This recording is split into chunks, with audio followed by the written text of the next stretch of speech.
What is this? Medical papers? I can explain. Explain why you hid it. I was trying to protect you. This changes everything.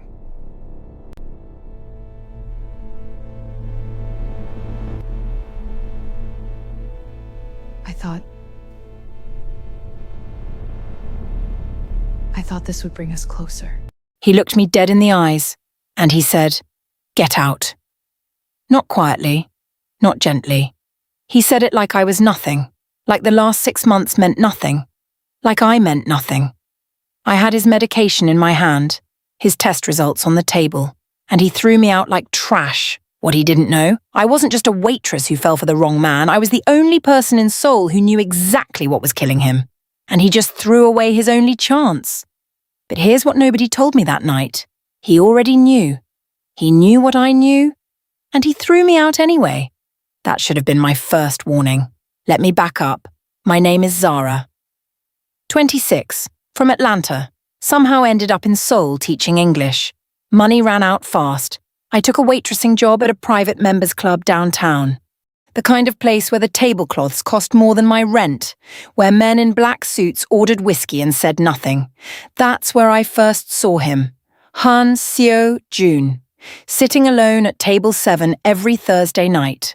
Cold, still, like a man who had already decided how every room would end. I didn't know who he was then. I just knew he watched me in a way that made me feel seen and scared at the same time. 3 weeks later, he spoke to me for the first time. He said, "You're not afraid of me." I said, "Sure. Should I be?" He almost smiled. Almost. That was my first mistake. We weren't together. Not officially, but we were something. He'd call at midnight. I'd come. He'd go quiet for days. I'd wait. I told myself it was complicated. I told myself men like him don't love like normal people. I told myself a lot of things. Then one night, he collapsed. Right in front of me, in his penthouse, alone, no staff, no guards, just me catching a man who controlled half of Seoul. I called my cousin back home, Dr. Amara, Johns Hopkins trained. She walked me through everything over video call, symptoms, signs, blood results I'd quietly gotten from his doctor.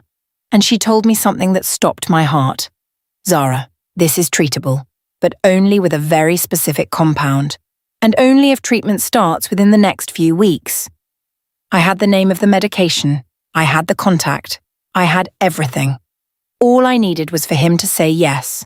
So I went to him, papers in hand, hope in my chest. I sat down across from him and I told him everything. What I knew, what my cousin found, what the treatment was.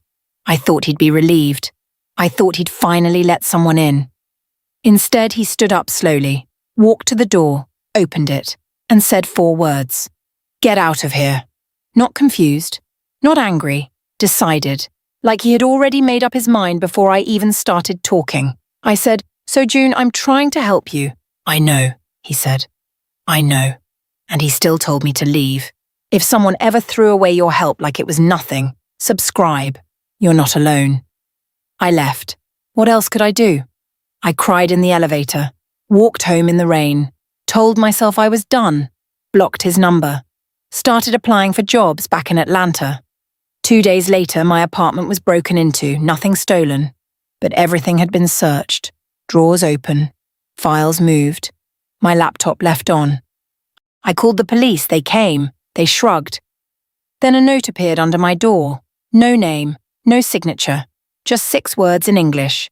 "Stop, for your own good. Leave." That's when everything changed.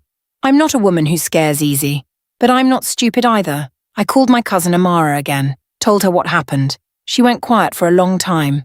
Then she said, "Zara, who else knows about that medication?" I said, "Just us, and his doctor." She said, "His doctor is dead. It was in the Seoul News this morning." I sat down on the floor, right there, on the kitchen floor. Because it all started clicking together. Seo-jun wasn't just sick. Someone wanted him sick. Someone powerful. Someone close to him. And the moment I walked in with answers, I became a problem. He didn't throw me out because he didn't care. He threw me out because I was standing too close to a target. I should have left Seoul. I had every reason to, but I couldn't stop thinking about one thing.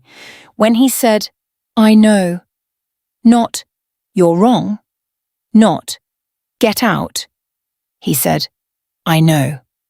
Meaning he already knew he was sick. Meaning he already knew what was happening.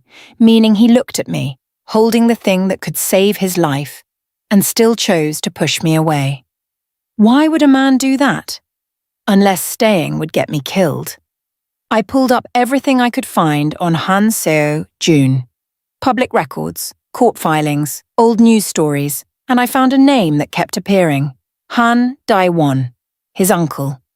The man who'd been running the family organization while Seo-jun was being groomed as the public face. The man who had everything to lose if Seo-jun got better. The man who had paid the doctor. That man had also been watching me. Since week 1. I didn't go to the police. I went to Seo-jun, not to his penthouse. I knew better. I sent a message through a waiter I trusted at the club. 3 words. I know why. He met me an hour later. Parking garage. Level B2. He walked toward me and for the first time I saw it. The exhaustion behind the coldness. The weight he'd been carrying alone. He said, "You should have left." I said, "Your uncle has been poisoning you for 8 months. He didn't flinch. He said, "I know." I said, "I have the cure." He said, "I know." I looked at him for a long moment, and I said the thing I'd been holding since that night. "You knew all of it, and you still threw me out." He said, "Yes." I said, "That hurt me." He said, "I know that too."